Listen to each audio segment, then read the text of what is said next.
तीन नए कृषि कानूनों के विरोध में किसानों का दिल्ली बॉर्डर पर विगत 56 दिन से आंदोलन जारी है। इस बीच किसान संगठन और सरकार के बीच 9 दौर की वार्ता हो चुकी है, लेकिन कोई ठोस परिणाम सामने नहीं आया है।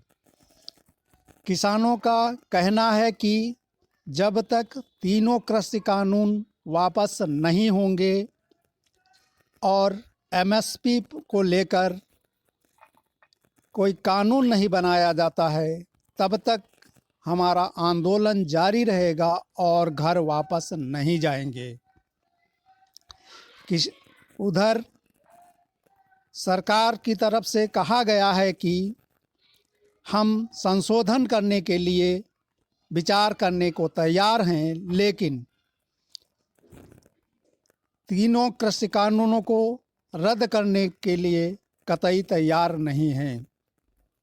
साथ ही सरकार ने बातचीत में तीनों कृषि कानूनों पर 1 से 1.5 साल तक रोक लगाने, तीनों कानूनों में संशोधन करने और इस बीच साझा समिति का गठन कर विवाद सुलझाने का प्रस्ताव रखा है। किसान संगठनों ने सरकार के इस प्रस्ताव पर विचार का आश्वासन दिया है। आंदोलनकारी अब 22 जनवरी को होने वाली 11वें दौर की बैठक में सरकार के प्रस्ताव का जवाब देंगे। कृषि मंत्री ने किसानों के समक्ष प्रस्ताव रखकर कहा कि कमेटी में सभी पक्षों को शामिल किया जाना चाहिए। साथ ही तब तक किसानों से आंदोलन खत्म करने की अपील की। किसान नेता कविता कुरुंगती ने बताया कि सरकार ने इस संदर्भ में सुप्रीम कोर्ट में भी हलफनामा दाखिल करने की बात कही है।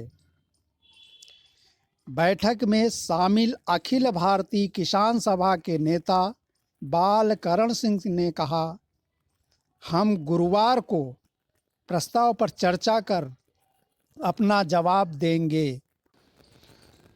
उधर सुप्रीम कोर्ट ने विगत माह हुई पहली सुनवाई में सरकार को ऐसा ही सुझाव दिया था। शीर्ष कोर्ट ने कहा था कि विवाद टालने के लिए वह एक कमेटी का गठन करें और तब तक कानूनों पर अस्थायी रोक लगा दें। हालांकि तब तक सरकार ने शीर्ष अदालत के सुझावों को अहमियत नहीं दी थी। कृषि मंत्री नरेंद्र सिंह तोमर ने कहा कि किसान जिस दिन आंदोलन खत्म कर अपने घर लौटेंगे, वह दिन लोकतंत्र की जीत होगी। वार्ता सकारात्मक रही। उम्मीद है कि अगली वार्ता में इसका हल निकलेगा। अखिल भारतीय किसान सभा के नेता बालकरण सिंह ने कहा कि हम गुरुवार को सरकार के प्रस्ताव पर आपस में चर्चा कर अगली वार्ता में अपना जवाब देंगे। वहीं जमहूरी किसान सभा के कुलवंत सिंह संधू ने कहा, आखिर सरकार पीछे हटी, हमारी मांगों पर विचार करने को तैयार हो गई है। सुप्रीम कोर्ट ने कहा कि किसान विशेषज्ञ समिति के पास नहीं जाना चाहते तो बिल्कुल ना जाएं, लेकिन किसी पर तोहमत न लगाएं। समिति के सदस्यों पर सवाल उठाने से नाराज शीर्ष अदालत ने कहा कि चारों सदस्य कृषि क्षेत्र के विशेषज्ञ हैं और इस बारे में हम जजों से ज़्यादा जानते हैं। इन पर शक ना करें। उधर सुप्रीम कोर्ट ने गणतंत्र दिवस पर किसानों की ट्रैक्टर रैली पर कोई आदेश देने से इनकार कर दिया। कोर्ट ने बुधवार को कहा कि हम पहले भी कह चुके हैं कि पुलिस का मामला है। पीठ ने कहा, आप देश की कार्यपालिका हैं, आपके पास उचित आदेश पारित करने का अधिकार है और आप ऐसा कर सकते हैं। कोर्ट इसमें दखल नहीं देगा, अपना आवेदन वापस लें। सुनवाई के दौरान अटॉर्नी जनरल ने कहा कि 5,000 ट्रैक्टरों के दिल्ली में आने की आशंका है। वहीं सॉलिसिटर जनरल ने आवेदन लंबित रखने का आग्रह किया है।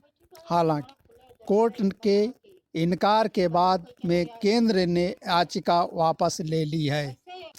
उधर उत्तर प्रदेश में योगी सरकार ने फार्मर प्रोड्यूसर ऑर्गेनाइजेशन FPO की क्रियान्वयन नियमावली जारी की है। इसके तहत किसानों को 17 विभाग मिशन मोड में एक साथ कार्य करेंगे। इसका उद्देश्य हर किसान परिवार को उद्यमी के रूप में संगठित कर खेतीबाड़ी में स्थापित करते हुए आत्मनिर्भर बनाना है। उत्तर प्रदेश कृषक उत्पादक संगठन नीति 2020 महत्वपूर्ण भूमिका निभाएगी। FPO गठन में कम से कम 10 किसान अलग अलग परिवारों से होंगे। रजिस्ट्रेशन व पहले साल की कार्रवाई के लिए 36,500 रुपये का अनुमानित खर्चा है। रजिस्ट्रेशन के लिए प्रदेश स्तर पर बनने वाले कंपनी सेक्रेटरी का पैनल FPO के प्रशासनिक, वित्तीय, वैधानिक उत्तरदायित्वों के निर्वहन में आ रही कठिनाइयों को दूर करेगा। इच्छुक FPO निर्धारित फीस देकर अपना पंजीकरण करा सकेंगे। FPO को क्रियाशील बनाने व शेयर होल्डर्स बढ़ाने में राज्य स्तरीय परियोजना प्रबंधन इकाई महत्वपूर्ण भूमिका निभाएगी। साथ ही योगी सरकार किसानों की आमदनी बढ़ाने के लिए प्रदेश भर में अनाज भंडारण गोदाम बनाने जा रही है। इन गोदामों की योजना को योगी सरकार गांवों में रोजगार से भी जोड़ेगी। भंडारण निगमों में स्थानीय लोगों को केयरटेकर, संचालक और बाबू के पदों पर संविदा और अस्थायी दोनों तरह से रोजगार के मौके दिए जाएंगे। अनाज भंडारण गोदाम बनाने की योजना पर लगभग 2500 करोड़ रुपए खर्च होंगे। उधर धरती पुत्र माननीय मुलायम सिंह यादव जी ने सबसे पहले किसानों का कर्ज माफ़ किया था। उन्होंने किसानों की दुर्दशा देख करके त्वरित राहत पहुंचाने के लिए किसानों का कर्ज माफ़ी योजना लाई थी। इस किसान कर्ज माफ़ी से किसानों को काफ़ी राहत मिली थी। सपा अध्यक्ष व पूर्व मुख्यमंत्री अखिलेश यादव ने किसान आंदोलन के समर्थन में पार्टी नेताओं के साथ कार्यकर्ताओं को ट्रैक्टर रैली के संबंध में निर्देश दिए हैं। अखिलेश यादव ने बुधवार को कहा कि किसान अपनी आय संगत मांगों को लेकर लगातार शांतिपूर्ण धरना प्रदर्शन कर रहे हैं। उनका अहिंसात्मक आंदोलन ऐतिहासिक बन गया है। गणतंत्र दिवस राष्ट्रीय पर्व है, अन्नदाता सम्मान का पात्र है, उसको अपमानित नहीं किया जाना चाहिए। किसानों की मांगों की अपेक्षा नहीं होनी चाहिए। उनकी मांगों को मानने से राष्ट्र का गौरव बढ़ेगा। कहा कि किसान की मुख्य मांग है कि तीनों कृषि कानूनों को वापस लिया जाए। क्योंकि किसान हितों के विरोधी हैं। इसी के साथ वे न्यूनतम समर्थन मूल्य एमएसपी की अनिवार्यता की मांग कर रहे हैं। किसान को उसकी फसल का लाभकारी दाम मिल सके। भाजपा को समझना चाहिए कि जिनके लिए यह कानून बना है उन्हें ही यह स्वीकार्य नहीं है, तो फिर इसका क्या मतलब है। अखिलेश ने कहा कि सपा आंदोलनकारी किसानों की मांगों का पूरी तरह समर्थन करती है। सपा ने किसानों के समर्थन में किसान यात्रा और घेरा कार्यक्रम चलाए हैं। कहा कि 26 जनवरी को सपा किसानों के साथ गणतंत्र दिवस मनाएगी। इस दिन राज्य भर की प्रत्येक तहसील पर किसान अपने अपने ट्रैक्टरों पर तिरंगा लगाकर आएंगे।